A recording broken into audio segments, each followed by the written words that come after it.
Good afternoon. I'm Maureen, the President and CEO of the Paley Center for Media, and it is my great pleasure to welcome you to a very special Paley Impact. Today's program, the second in a two-part series, is made possible by the Knight Foundation, who have been valuable partners to the Paley Center for so many years. I'd like to give a warm welcome to everyone from the Knight Foundation who's joining us today, and to offer a special thanks to their President and CEO, Alberto Ibargüen. Never before has Paley's mission been more vital, as media has been the undisputed connector to a nation in unprecedented times. Paley is uniquely positioned to meet this moment with impactful conversations led by news leaders such as our esteemed guests today. The presentation of the Knight Foundation Gallup Report is among the most highly anticipated events on the media world's calendar. Each year, it reveals important data on Americans' views on journalism and its vital place in our society. In just a moment, Sam Gill, Senior Vice President and Chief Program Officer of the Knight Foundation, will join us, as he did last week, to present more key findings of that report entitled America Views 2020, Trust, Media, and Democracy. The presentation will be followed by a conversation among thought leaders in journalism discussing how media is making an impact while also making a profit. Before we start the program, some brief housekeeping notes. If you're tweeting, our hashtag on Twitter is #PaleyImpact. And last week's event, including an overview of the Knight Gallup 2020 report and a thought-provoking discussion on making news work for all Americans, is currently available on Paley's YouTube channel. Now on to today's event. Sam Gill oversees all of Knight's grant-making programs, community and national initiatives, journalism and arts, and he also oversees Learning and Impact, Knight's research and assessment program. Sam's presentation will be followed by a conversation by some of the most innovative and respected figures in journalism today. Jesse Angelo, President of Global News and Entertainment for Vice Media. Jim Friedlich, CEO of Lenfest Institute for Journalism. Elizabeth Green, Co-founder, CEO, and Editor-in-Chief of Chalkbeat. Sara Lomax-Reese, President and CEO of WURD Radio. Kristin Roberts, Vice President of News for the McClatchy News Service, and Howard Husock, Senior Fellow at the Manhattan Institute and a member of the Board of Directors of the Corporation for Public Broadcasting. The conversation will be moderated by Sara Fischer, media reporter at Axios. And now I ask you to all please join me in welcoming the Knight Foundation Senior Vice President and Chief Program Officer, Sam Gill. Thanks so much, Maureen, and thanks to Paley for hosting this second part of this really important conversation. I just want to run through, to sort of set the scene, some of the results from our major survey, American Views 2020, on media attitudes, and then also share with you some other relevant findings from another poll that we conducted with Gallup, actually at the end of last year, that can inform to some extent the panel discussion. So let me take you through those findings now. The survey that we just released, and which is available at kf.org, is a survey of 20,000 Americans for their view on media. And there's some good news and some challenging news. The good news is that 80% of Americans still think of the media as a really critical part or very important part of our democracy. It has a vital role. The challenging news is that most Americans don't give the media a particularly good grade in this role. So, nearly half of Americans give the media a poor grade for providing objective news reports. 39% give the media a poor grade for making sure people have the knowledge they need. And about 43% give the media a poor grade for holding leaders and institutions accountable. What we're seeing as well is that there's sort of increasing polarization in the way people view media. So the kind of polarization that's taking over most of our institutions has not left news media exempt. So you'll see here basic favorability for news media in the United States. And while no political affiliation is overwhelmingly positive, Republicans are far more negative. Only 13% give the media any kind of favorable rating. Age is also an important predictor these days in terms of what people think about the news media. And most alarming, among 18 to 29-year-olds, only 19% have a favorable view, a very or somewhat favorable view of the media. So there's an emerging generation as well that's skeptical of news.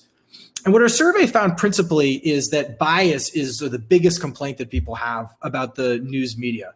So now 86% of Americans in the latest survey say they see a great deal or fair amount of bias in the media. This is a substantial increase since 2007 and has been a number that's been on the rise for decades.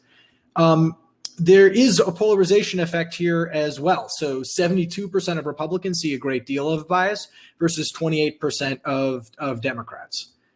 One of the things that people are sort of most concerned about is political bias in the news. And so 49% of all Americans see a great deal of political bias in news coverage. They don't see the media as somehow independent of the political debates that we're enmeshed in their country. They see it as more of a participant. And one of the significant problems that people see is that there's bias in news stories that's supposed to be objective. So 73% think that bias in news stories that are supposed to be objective is a major problem, compared with 65% just 2 years ago. The other challenge and worrying trend that we're seeing is the sort of attribution of intention to perceived media bias. So 79% believe that the media source they distrust is actually trying to persuade them to adopt a viewpoint. And then a small but still alarming 8% believe that the media they distrust is actually actively trying to ruin the country. This is actually 1 in 5 Americans who consider themselves very conservative, and 1 in 10 Republicans. But there is some good news, particularly about local newspapers. This is a finding from a survey we conducted with Gallup actually at the end of last year, which found that a majority of Americans take pride in their local newspapers. It's still something they think is important.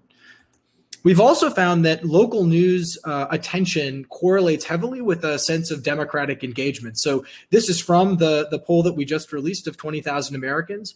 And 81% of Americans who follow local news very closely also report that they always or nearly always vote in local elections, compared to only 35% of Americans who don't follow local news at all. And this trend holds across all kinds of civically and democratically oriented behaviors. Americans who follow local news very closely are more likely to say that they know how to get involved and make a difference. They're more likely to say that they feel a sense of efficacy, that what they say or do actually matters in the democracy, versus Americans who don't follow local news that closely. There is some sort of political affiliation effect when it comes to how people engage with local news. So we found that Democrats for example, were more likely to subscribe or pay a fee to get local news. And age is also important. So we asked Americans last year, what are the different ways that you think about supporting local news? Subscriptions, donations, a membership program, and some sort of micropayment scheme where you pay for a particular piece of content, or a day pass where you look at news just in a given day. And what you'll see here is that young people are not only actually likely to try to pay for news in some way. The blue bar there is 18 to 34-year-olds, but they're also far more likely to pay in different ways, through donations, through memberships. And I think this is the kind of thing that we'll hear from our panel about. What are the ways that younger Americans and an emerging generation actually wants to invest in what they see as an important resource? Americans do, however, have these reductionist views of what it means to fund local news. So when we asked people last year, would you favor or oppose financial support from federal government, or favor or oppose financial support from local governments? While there is a big partisan split, overall Americans are likely to oppose federal funding. They were more likely to favor different kinds of funding, though. So individual charity, institutional charity. So it's not necessarily that Americans think that news only has to be profitable as a way to sustain itself, but they've got some tropes about what the appropriate way of supporting this public good looks like that informs their views. But it is important to recognize that many Americans just are unaware of the actual circumstances around local news. So 56% of Americans, a simple majority, believe that local news organizations are still doing well financially. But when people are actually told about the financial situation of local newspapers, and that message is paired with a message about the role of local journalism in supporting a democracy, they're actually far more likely to be willing to make a donation to local news. So, a part of, I think, what we're seeing here, and a question that we're certainly asking, is, is there sort of a failure of imagination around what the future of local news is? Is there a future where, like other digital businesses, local news can operate at a larger scale and can aggregate support not only in the form of subscribers or those who are kind of willing to pay in a transactional sense for the digital information service they're getting, but also people who are willing to give, who see this as an important resource and are either willing to give in a charitable paradigm or are willing to give as members, as recurring members of a service that they see as valuable. So I think with that, I'd love to get out of the way and hand over the discussion to our esteemed and just absolutely sterling panel that will take on some of these questions. And so it's my great pleasure to introduce Sara Fischer, the media reporter at Axios, who's going to lead our expert panel through this conversation. Thank you so much. Really appreciate it. And thank you so much to everybody that's tuning in. I'm Sara Fischer, the media reporter for Axios, and it's my privilege now to welcome some of the most prominent and influential voices in journalism to discuss how media can continue to make an impact while also maybe making a profit. So with that said, please welcome Jesse Angelo, the president of Global News and Entertainment at Vice Media, Jim Friedlich, the CEO of the Lenfest Institute for Journalism, Elizabeth Green, the co-founder and CEO of Chalkbeat and board chair and co-founder of the American Journalism Project, Howard Husock, the senior fellow at the Manhattan Institute, Sara Lomax-Reese, president and CEO of WURD Radio, and Kristin Roberts, the vice president of news for the McClatchy News Service. And before we begin, I just want to remind everyone to please follow along using the hashtag #PaleyImpact. Everyone, thank you so much for joining today. Thank you. Thank you, Sara. I want to just get started by referencing the report that we just learned a little bit more about from Sam. One of the big takeaways is that Americans really do care deeply about local news, and they do care about the free press, but they're concerned about media's polarization. So I'm going to kick it off to Jim. And I just want to ask what your reaction is to that study and the concern around polarization. And do you think there's a viable business model out there where news organizations don't have to pick a side? They can just report on the facts. It's a great question. Maybe I can begin by explaining what Lenfest does and how we're structured, because I think that's relevant to the answer. The Lenfest Institute is a nonprofit. We are a grant-making organization, including to several of the people on this call. But we also own the Philadelphia Inquirer, and the Philadelphia Inquirer is operated as an at-scale, for-profit, public benefit newspaper. We allow it to break even, but we believe very strongly that having a large legacy property in a city like Philadelphia is important to cover the issues of Philadelphia. We try very hard to be nonpartisan in the news pages. The editorial page has a clear point of view and tends to be progressive. So we believe, yes, there is a model by which a newspaper, a news organization of scale can exist in the public interest. We've raised substantial money. We were gifted $20 million from Jerry Lenfest, and we've since tripled that from community contributions, large and small.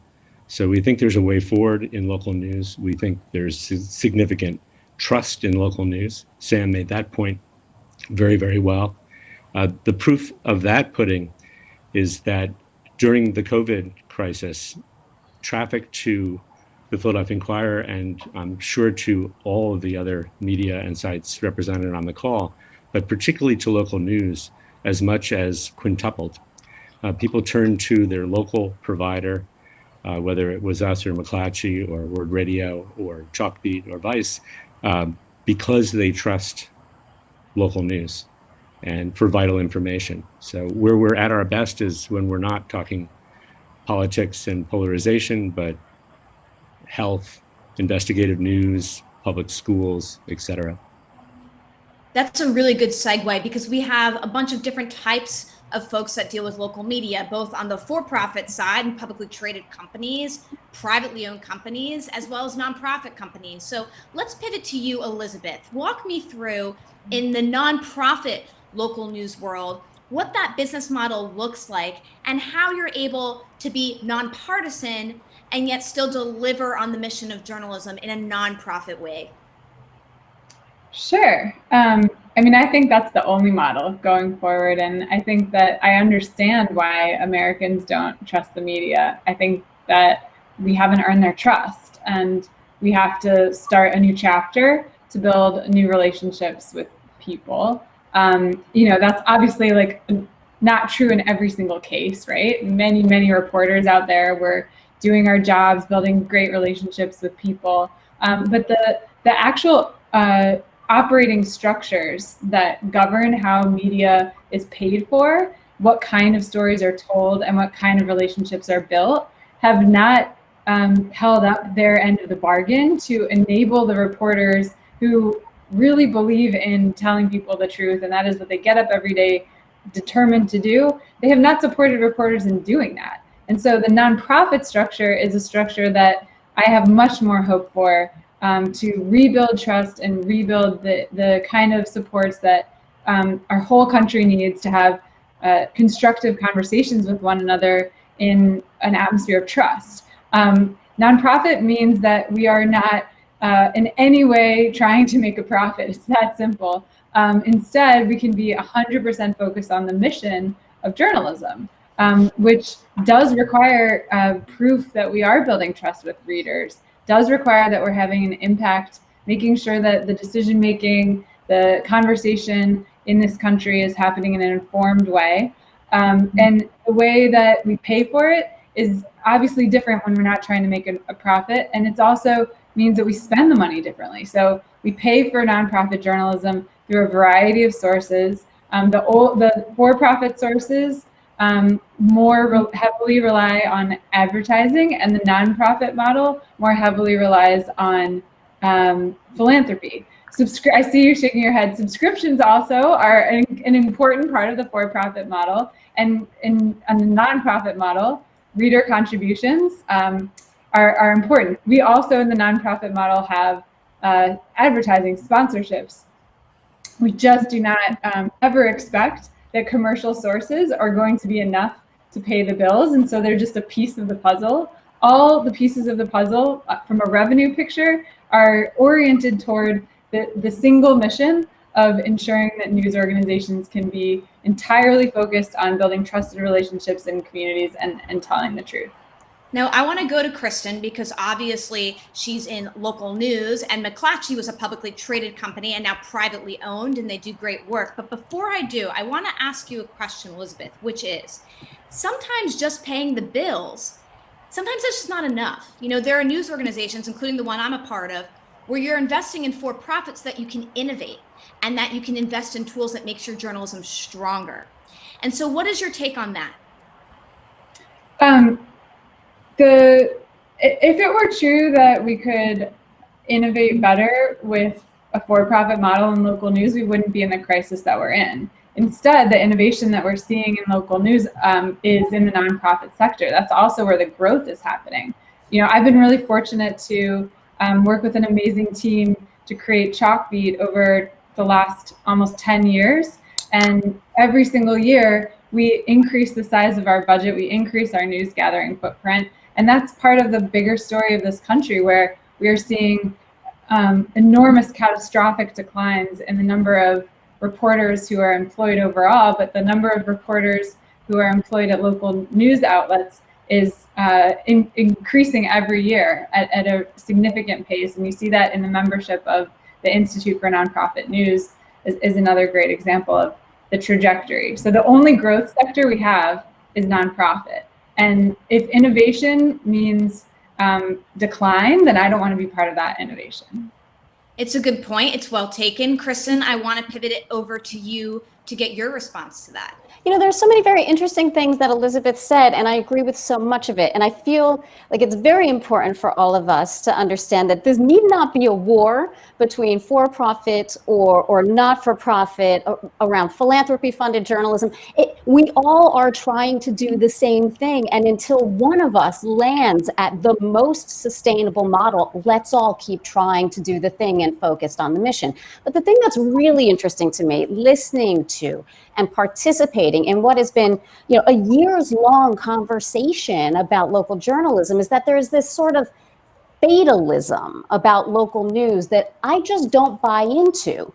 Of course it's true that newsrooms have been torn apart by this reckless hunt for financial return by people who did not simultaneously do the hard work of building a better revenue mix that could actually deliver financial return and deliver on the mission. But it's not impossible to build a sustainable model in a for-profit environment. We've demonstrated the sustainable model in a for-profit environment. It's a model driven by and for the community. It's driven by the audience. It's a model that's supported by subscriptions, but also by community funding through all types of contributions. The Knight Foundation itself has been critical to this process, as I think so many of us on this call know. Knight has been at the front end of teaching our news leaders how to be business leaders, and we at McClatchy have taken those lessons and run with them so that we are iterating and we are innovating. And so, when we talk about what is the model has to be a better revenue mix. And in the for-profit space, that is absolutely not relying on advertising. We can see what COVID has done to the economy and to the advertising available to all people relying on advertising. At McClatchy, we achieved a 50-50 split between advertising and subscriptions. And it is that thing that we did over the course of the last 2 to 3 years that made sure that we're one of the only local news organizations of our size and footprint that did not furlough any reporters, did not lay off any reporters, and did not cut the compensation of any reporters or videographers or journalists as a result of COVID. So the for-profit model can be sustainable. We can get to a place in for-profit that is not overly reliant on advertising. And just a very quick follow-up quickly is, do you feel the same way under your new ownership structure that you did being publicly traded? Well, time will tell, won't it? I mean, we are, for everybody who doesn't know, we've just been purchased or in the process of being purchased by a hedge fund, by Chatham Asset Management. And listen, we can go ahead and hate on hedge funds all day long, but I think the most important thing to remember is that we can't hate on the newsrooms that continue to meet their mission. And as the head of news for this organization, it is now my singular mission to teach my new owners how we can both deliver a financial return and continue to deliver on our mission. So look, jury out for me on what the future will hold, but I think all of us are incredibly confident that we've spent the last 2 years really demonstrating and doing the hard work of getting to a place where we can do both of those things. Jesse, I've heard you chime in. Go ahead. Yeah, I think it's really important not to give up on advertising or to write off advertising as a very important part of that funding mix. And I think that a lot of it has to do with the industry and how we talk to advertisers and how we present ourselves to advertisers. I think the sort of running around with our beggar's cup saying, please help support quality journalism and save the world. I think that approach, I mean, the part of that is of course very valid, but it has to be helping advertisers understand that we can serve a vital role in helping them achieve their commercial outcomes, right? They have now, I do believe the industry, the agencies and brands have woken up to how important news is for the world. And I think that most importantly, we can prove to them, we now have the data, right? That news consumers, and this is Nielsen data, when people are consuming news, it increases brand affinity and purchase intent, right? It makes sense. People are leaned forward, they're engaged, they're thinking, they're using their brains, they are receptive to an advertiser's message. Advertisers now, they want to align themselves with purpose and cause, especially for advertisers that want to reach young people. News can help advertisers do that. And young audiences want brands to stand for something. They want them to align with what they believe in, and the best vehicle to do that is by working with news brands who know how to tap into their audiences. And it comes back to that trust question, right? I think if you stripped out the big three cable networks and looked at those trust numbers that were cited earlier, look very different, right? So for us at Vice Media, the world's largest independent youth media company with a growing news division. We are expanding and growing. We're hiring journalists because we have this authentic connection with our audience, right? 78% of people who know Vice News trust it. 90% of people under the age of 35 trust it because we're authentic with our audience. We're honest about what we don't know. We don't tie it up with a pretty bow. If we're at the border and we don't know if we're going to get in, we say so. And when you establish that trust and connection, and I think really good local news outlets do the same, right? They actually connect with their audiences in that very vital way. If you have that trust and authenticity, and you can make brands understand that if they do their messages the right way and they align with you, then they can actually reach those audiences and achieve their commercial outcomes. I think it's very powerful. Jesse, I want to come back to you because I want to also get to the international angle. We have a lot of local news represented, and that's one way that Vice stands out. But let me go pivot to Sara really fast. Radio is the #1 medium in terms of penetration to Americans. It is vitally important, but I think it's often lost in this conversation. We're often talking about the collapse of newspapers. Can you walk me through the state of what you see radio going through right now and what models are working for that medium? Sure, I can, but I want to kind of go back to your original premise about polarization. And I want to just kind of level set that this country has always been polarized. The media has always been a participant in polarization. The first Black newspaper was started in 1827 by Samuel Cornish and John B. Russwurm. And it was specifically designed to advocate for the abolition of slavery and the humanity of Black people. So to kind of think or frame this conversation that this is a new reality, that this country is polarized, I think is a false premise, because this country has always been struggling with polarization and racial division and many divisions. So I just wanted to say that as a first thing. I also wanted to speak into the business models because, Elizabeth spoke about nonprofit being the way to go, and Kristin talked about for-profit, and Jesse said advertising, and I agree with all of them. I know for us, WURD Radio is the only Black talk station in Pennsylvania. My family owns it. So as Jim knows, I'm a big proponent of ownership. I'm a big proponent of mission-based for-profit ownership. And we could technically be a nonprofit because we are very, very audience-focused, very much about communicating and connecting and serving the Black community of Philadelphia. But I also know that the wealth gap and the deficit of generational wealth in the Black community is one of the reasons that there are so many racial disparities or disparities that are directly connected to race and socioeconomics. And so I really believe that for Black media, it is absolutely critical to have a for-profit model, even if you are a mission-based organization, so that there is some possibility for wealth creation that can be transferred, because the issue of generational wealth in the Black community is it's almost zero, So it's really important to me from a business model, and we have been successful in this hybrid model where we get advertising, we have a membership program, and we also get philanthropic support. The Lenfest Institute, the Knight Foundation, Borealis, Solutions Journalism, that has been the game changer for us at WURD. And I think that whether it's radio or newspaper or anything in the Black media or ethnic media space, that hybrid model is absolutely critical for the reasons that I just mentioned, not just for the moment and the sustainability of the current ability to do local news and serve your community, but for longer term possibilities to repair the deficits that have been a part of American society since its founding. And Sara, I just want to follow up with you. We're obviously undergoing a huge moment right now in American history around addressing systemic racism, trying to figure out how we are incorporating more diverse voices into newsrooms.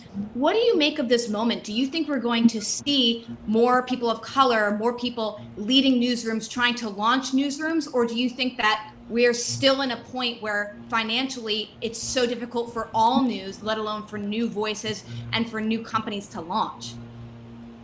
I think that it has to happen on all fronts. I think that newsrooms have to be much more devoted and committed to diversification of their newsroom. Their newsrooms must look like the audiences that they serve, and if they don't, there's going to be this continued issue of trust and all of those things.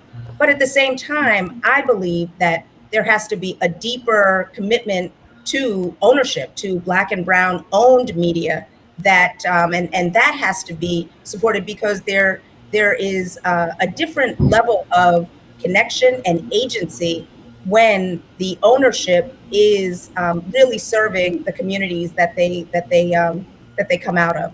And so I believe it's a both and on all fronts, in terms of the models, in terms of the diversity question, but it cannot just be about getting more Black and Brown reporters in, the LA Times or the Philadelphia Inquirer. It has to also be about building and creating sustainable business models for media organizations that are owned and led by Black and Brown people. Yeah, I think that's a huge point. And Howard, I see your hand is raised. I'd love to loop you in here to get your reaction, but also to understand sort of from your point of view, from the Manhattan Institute's point of view, where you see this news economy going and what models you see that work. Well, I'm speaking really, I think my presence in the panel is more reflecting the time I spent on the board of the Corporation for Public Broadcasting. And during that time, I should just preface this by saying, a long time ago, my first job was a very local reporter in a very small newspaper, and it's still one of the greatest jobs I've ever had. And, the mayor worried about what I was going to write, so that was a big deal in that town. So I understand that. When we talk about radio and we talk about trust and we talk about government funding for media, we have to be aware of the fact we are spending $445 million a year right now on public broadcasting. We have a network of over 1,000 national public radio stations, all of which have a mandate to do local news gathering. But we have a funding formula in Washington that gives 75% of the money to television, even though we have a golden age of for-profit television that's producing wonderful programming. Only 25% goes to radio. And the radio stations, when they receive that money, they have to use it to buy NPR national programming. And so we are starving, even though we're spending a lot of federal funds that goes to local stations, it doesn't stay there. I think that has to be changed dramatically. And doing so offers us a way to rebuild trust in public radio. Public radio is trusted. If you looked at those Democrat versus Republican charts, you know that it's a democratically trusted institution. And that's a shame. And I think that if there were more local news gathering, let's talk about local news and news gathering. That means having somebody that goes to the city council and the school board on a regular basis, who identifies stories, who is not just opining and adding to our national chorus of opinion. If we had more local news gathering from our public radio stations, who are by definition the very kind of hybrid model that many are talking about here. They receive a very small amount of federal funding, they receive subscriber funding and local philanthropic funding.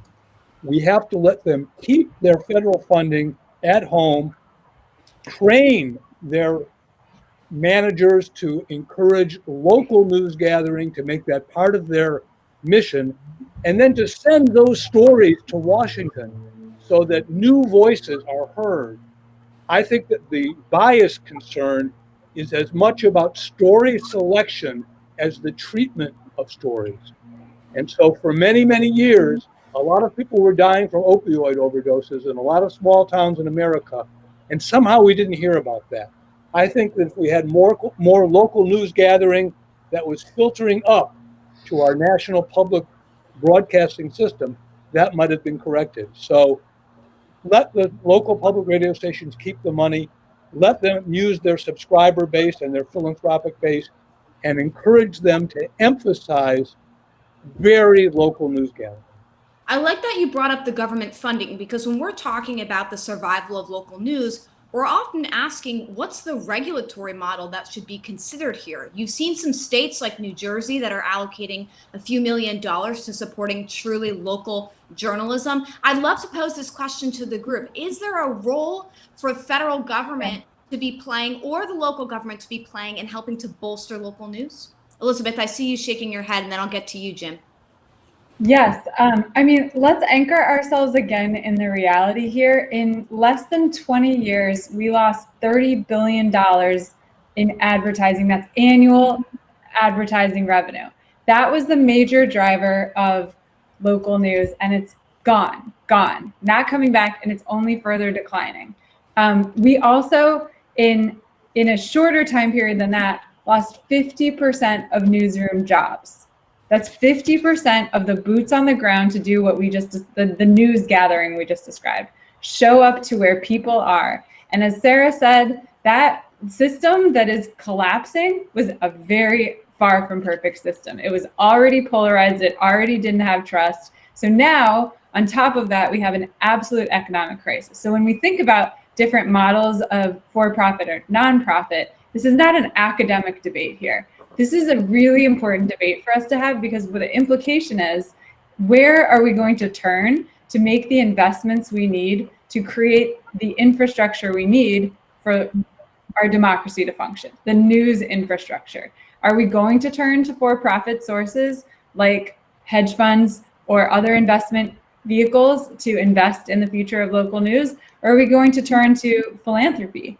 Or are we going to look at existing institutions like public media or like the legacy press, such as it is, and try to infuse them with new resources? These are the actual live questions before us. And so when you think about the scope of this problem, we estimate at the American Journalism Project, it's about $1 billion a year in money that needs to be found from somewhere. And that's a conservative estimate. So where is it going to come from? Absolutely, it's going to have to come from philanthropy in part. Absolutely, we're going to have to continue relationships with advertisers and strengthen them as much as humanly possible.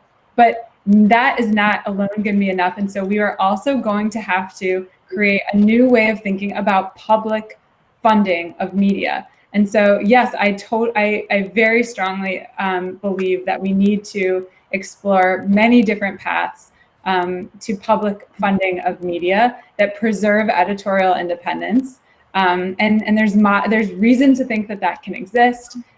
Examples in our own country and others of ways that can exist. As you said, in New Jersey, there's an interesting, very tiny but promising pilot of what state level financing of independent media can look like. And so I'm totally in favor of it. Eyes open about the challenges, but the real challenge that we cannot forget is the size of this problem, the urgency of this problem. And so eyes on the ball, everyone. Where are we going to get the money to invest in what? That's the question. We also, I think part of the answer to that has to be looking to the people that took that $30 billion. It's Google and Facebook, period. That's where that money went. Don't fool yourself that it went anywhere else. So we gave it to them. Let's be clear about that. We handed it over. I would agree with that. So I think that, the platforms, and, we're 40 minutes into this conversation before we even get to it, and it could be a whole nother few hours talking about that. But they have to be part of that solution, and we have to, the pressure on them is becoming much more intense and will become much more intense, I think, over time. And this fiction that they have clung to for a long time, especially Facebook, of saying, they went from being social networks to being social media companies. So now they're media companies, and that means they have to face the realities that all the rest of us do, whether that, might be FCC regulation. There are existing frameworks that media companies have to operate under that they are not operating under. And I think you have to crack that nut first. It's a big part of that. Yeah. But why are we saying that we let them take it? I think I just want to put quickly in that we let them take it in part because we have always outsourced a public good to a private market. The public good is the fourth estate, the news that we believe our democracy requires, have always believed, but have never really fully achieved. We outsource that to the private market. And it doesn't work to do that. That's what the lesson learned of the last 10, 15 years is. Yep. And I want to take it over to Jim, who's had his hand up a long time. And Jim, one of the things I hope that you can address as well is when it comes to how the government could maybe step in, is it a thoughtful regulation of tech companies alongside more public funding for media? What do you think that looks like? Well, there's dangers and opportunities in government funding. I think, as we're all aware, there has been an assault on the Voice of America, which is meant to be an independent government agency of late under a Trump acolyte, actually a Bannon acolyte, who's now in control. So that's a great example of what you don't want to do, which is have the government pay for the content itself.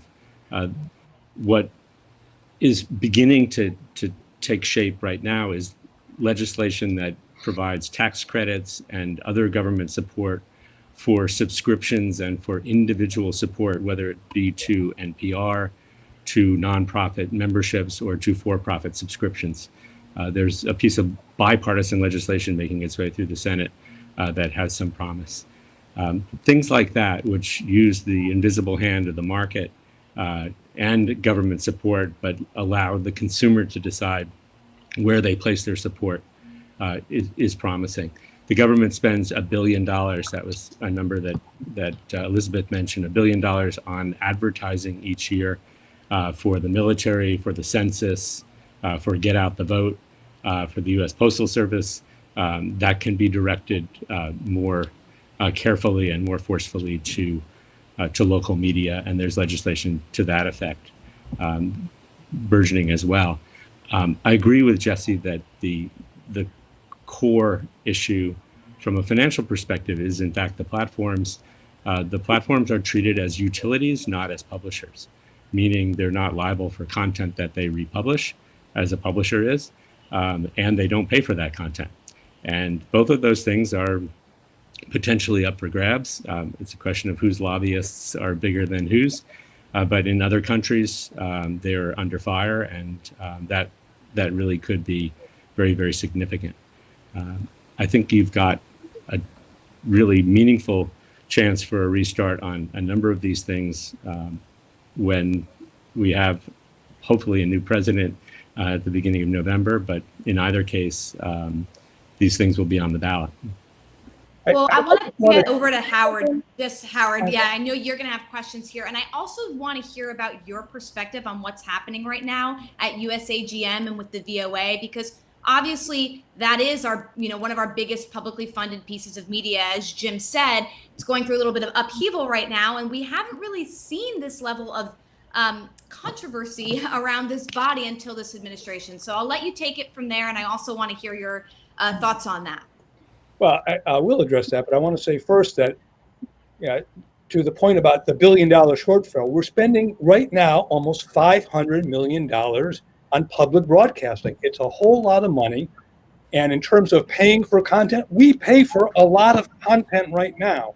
And as a Republican, an Obama-appointed Republican on the Corporation Public Broadcasting Board, it drove me crazy. There was a lot of programming that I really thought was, the subjects annoyed me. And so the idea that only the Voice of America is being changed right now, and then there's not an installed, frankly, liberal funding structure for public broadcasting. Look at what is, I toggle between the PBS NewsHour and Fox News. I may be the only person that does that, but they're in different worlds, really different worlds. So I desperately want to see that money spent in a better way that supports local journalism, The good thing about the 1,000 plus public media licensees is the fact that in order to operate, they have to get local matching support. That is a market test for them. When large producing stations on the East Coast, WGBH, WNET, WETA, get a big handout without that kind of accountability to produce programs that do not inspire trust, that is the problem. Now, as far as the Voice of America, you know, I'd have to do a content analysis of what's changing. I certainly, if it ever becomes propaganda, that is really very, very unfortunate. And it should strive not to be propagandistic and to, you know, it's always, though, about story selection. Everything that we talk about when we come to trust is what do you cover? And too much of what passes for local coverage in the national media is, well, we'll go do a local man on the street about what they think about President Trump. No, I want to know about what's going on in that community that I didn't know anything about. And that's what we're starting to miss. McClatchy does a good job of that. And I know I appreciate it. I want to bring it over to Sara in terms of that notion of, you know, accountability within the community. How do you measure sort of how you're making an impact on your community? And I also would love to hear your reaction to Howard. So, Sara, your questions are fantastic, but I wanted to address something that Elizabeth said, if you don't mind, about the nonprofit structure. I love the work that Chalkbeat is doing. I think the AJP is fantastic, but I disagree so vehemently that the nonprofit way is the only way forward. The reality is that whether it's, first of all, I believe that there is not a one-size-fits-all answer to this. It is not one way or the other. And frankly, as a Black media owner, I feel like there is the same kind of lack of access and ivory tower action happening, whether it's nonprofit or for-profit, meaning in terms of the access to revenues. To be an independently owned Black media organization that is specifically serving a Black audience in a very serious and meaningful way, it's very hard to make money in that model because until this moment, white corporations were not particularly supportive. Foundations are coming around, which is fantastic. But it was not easy to find money to actually survive, let alone grow and build. And so, I believe that it must be a both and it has to be specific to the different types of organizations, the different demographics that you're serving.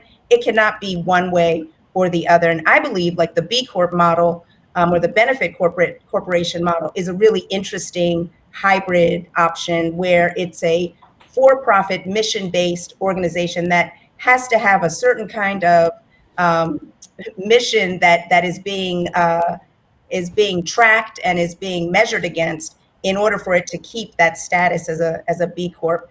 But I think that there are a lot of variables, and I just don't think that it makes sense to say it needs to all be nonprofit versus hybrid options or other things, particularly in the space that I'm in terms of Black media.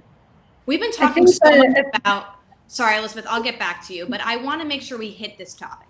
We've been talking so much about local news, and a big part of the Night Gallup survey and a big part of this conversation is local. But one thing that's hugely important is a lot of the media companies in the US, when they're losing their funding or they're not sustainable, we're lacking really strong coverage from a US perspective overseas. And that's why I wanted to talk to you about, Jesse, because right now we're seeing huge global events that have massive impact on us, whether it's democracy eroding in Hong Kong, what's happening with the Uyghur population, what's happening right now with coronavirus in countries that don't have strong support. So Jesse, talk to us about the importance when it comes to trust in funding news that covers international news?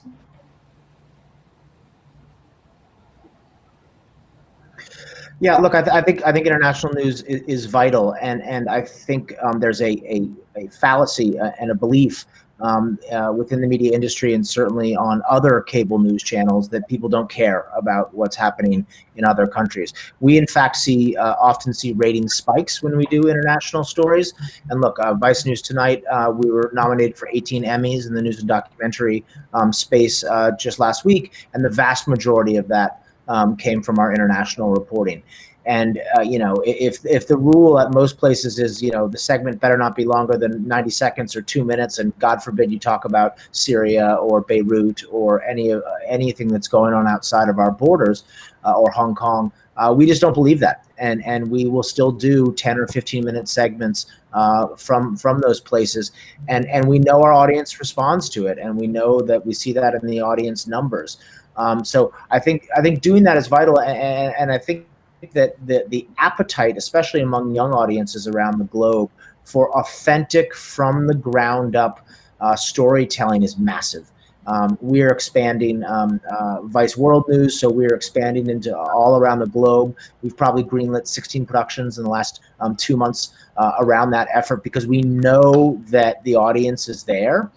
We know that people do want that kind of reporting.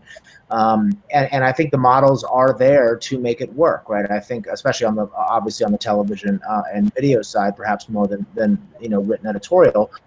But I think it can be achieved and needs to be achieved, and I think that a lot of the American media has turned their back on it, and I think that's a pity. Jesse, you're absolutely right about that, and it's wrong to believe that local audiences don't care about international journalism. All of our companies pulled back over the course of the last 10 years because we had to, and we were fighting to survive, and we were trying to figure out a new model. But the truth is that if you just look at the Miami Herald, right? If you look at the Miami Herald, you would see that every story we write about Cuba or Venezuela or Puerto Rico or Colombia is one of our most read stories, and also the stories that are likely to convert drive-by readers into subscribers. I mean, these are stories of massive importance to our local communities. Especially when you have state actors and foreign intelligence services in Russia and China who are literally attacking our democracy using Facebook as an attack surface to wage war. I mean, it could not be more vital to Americans right now to understand what's happening in those countries.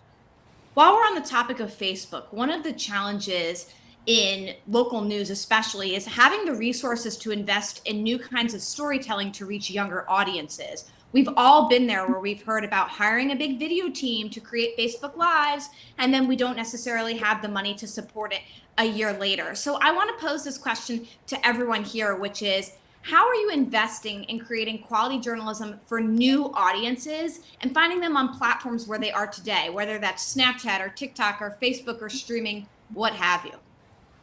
We are pivoting massively, and I mean massively, around the globe in all of our efforts, right? We're in 25 countries towards vertical video formats. That is how young people consume news. If you look at the content on TikTok around the Black Lives Matter moment and the racial reckoning going on in this country, it was astounding. That's where the kids are. That's where we, as the world's largest independent youth media company, need to be. And we are pouring resources into that and taking resources away from other things to invest in that. We're doing Instagram lives from the streets of Hong Kong and seeing huge audiences turn up for that. Some of those platforms are pre-monetization or just beginning to get into monetization. So the money's not quite there yet, but it will be soon because the kids are there. And the history of the world tends to expect when you have many millions of kids, you're gonna be able to make some money. Jim, what's your take on that? The scale at which we operate is obviously different, as is the geography, Jesse, but the conclusion is exactly the same. Since the Inquirer was put under Lenfest ownership, which was about 4 years ago, we've invested substantially in two groups, a visuals group, which is largely video. It's a very, very young group and a very diverse group, and an audience team. The audience team, when we arrived, was one person. It's now 11. And they consider themselves not platform agnostic but platform devout. They have very specific teams and very specific output for Instagram, for Facebook, for Twitter, etc. So this is a big push, and the audience has really responded. We have just 5 minutes, and so I wanted to do a round robin to close off on sort of an optimistic note. And I want you each to go around and tell me the one thing that makes you the most proud about the organization that you work for or have worked for, or the one thing that makes you the most hopeful. So Howard, let's start with you. Well, we at the Manhattan Institute publish a fantastic magazine called City Journal. It has an online thing, so that has really very serious hits, and that's a whole other model, which is a think tank, which is publishing a deep thought-based think piece journalism with point of view. So that can work too. I do think public radio is something we should all be very proud of in terms of adapting to the youth audience. WNYC New York really did a fantastic job almost inventing podcasting some time ago and spinning off a lot of it. My big complaint as the skunk at the public media garden party is that is that way too much. The talk about the youth audience, the PBS NewsHour, it's the flagship news program. The average age of the viewers is almost 70 years old, and that's and they have fewer than 1 million viewers a night. That's a third of what Sean Hannity has. That is unacceptable. We have to spend the government money we're spending in a smarter way, get it matched locally, and support the things that are working. And I think public radio is the one that should be a note of optimism. Sara, to you. Sure. We're still standing. We are still standing, which in this moment in this world is really remarkable. And we're not just standing.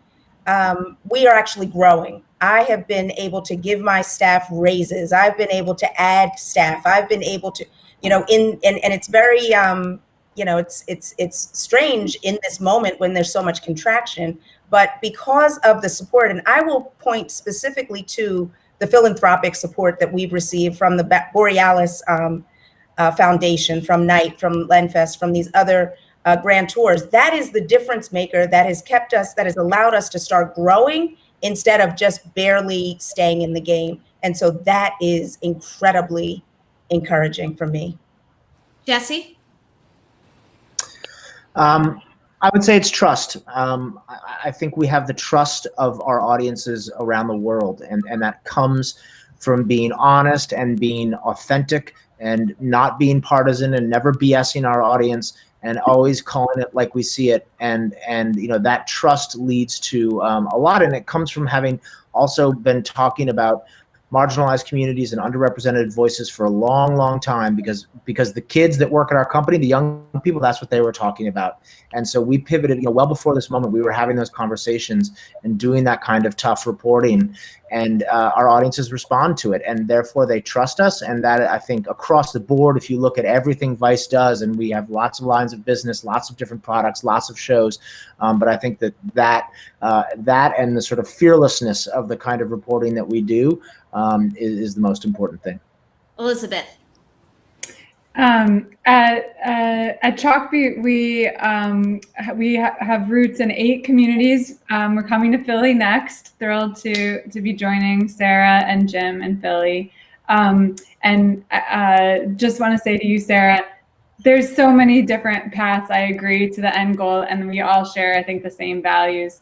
So I don't mean to be a zealot. I think I just want to overemphasize that we need philanthropy to step up right now. That is the source of capital that is going to make or break this moment. My optimism is after the killing of George Floyd by police, Chalkbeat did a student takeover of all of our channels, all of our 8 regions, all of our social, and we handed over the mic literally to students. It was one of the best days that we could have had. Young people are all in on the future of news. I love it. Jim, over to you. What makes me most optimistic is just the raw power and quality and impact of the journalism that I see on this panel and all around our industry. I've never seen anything like the the documentary about white supremacy that Vice did after Charlottesville. I know Julie Brown's work that literally put Jeffrey Epstein in jail and helped overthrow a labor secretary who had supported him as a prosecutor. The work that Sara leads at the for-profit WURD Radio on coverage of violence and the epidemic of gun violence in the city of Philadelphia, and now Livelihood, which is about recovery and job creation in the Black community, is absolutely superb. And Chalkbeat, if you follow it, is unparalleled in its coverage of this very gnarly back to school story that parents and schools are understandably obsessed by right now. At the Philadelphia Inquirer, we grant directly to an I-team. We don't pick stories, we don't approve stories, we don't vet stories, we read them when everyone else does, but the coverage has been about as good as anything in the country. And I'm very, very proud of that. And I'm a fan of Axios as well. I like smart brevity, and I read it every day. Thank you so much. And Kristin, we'll finish with you. You know, I am most proud of the way journalists are taking charge of the destiny of our newsrooms. You know, we all finally said we cannot be left vulnerable to the ups and downs of a legacy business model. We need to own this, and we need to stabilize, and we need to grow. And so we have. And I think our readership and our viewership and even our listenership is showing that success. It's demonstrating our innovative spirit, and we're achieving that diversity of revenue that we have to have if we are going to survive. Amazing. And I'll tell you the thing I'm the most proud of, which is that this is a really hard time, and it's hard to do virtual events. You got to make sure everyone's camera's working and the microphones are working. And the fact that the folks at Paley are able to do this so well, so professionally, so that we can have important conversations makes me very proud. So I just want to thank everyone over at Paley and the Knight Foundation. Thank you all for joining us at Impact. We hope that you continue to tune into these types of events, and also be sure to support the Paley Center and consider becoming a Paley member. You can do that by visiting paleycenter.org. Again, thank you so much to the support from the Knight Foundation. Everyone, stay safe, stay healthy, and take care. Thank you. Thank you.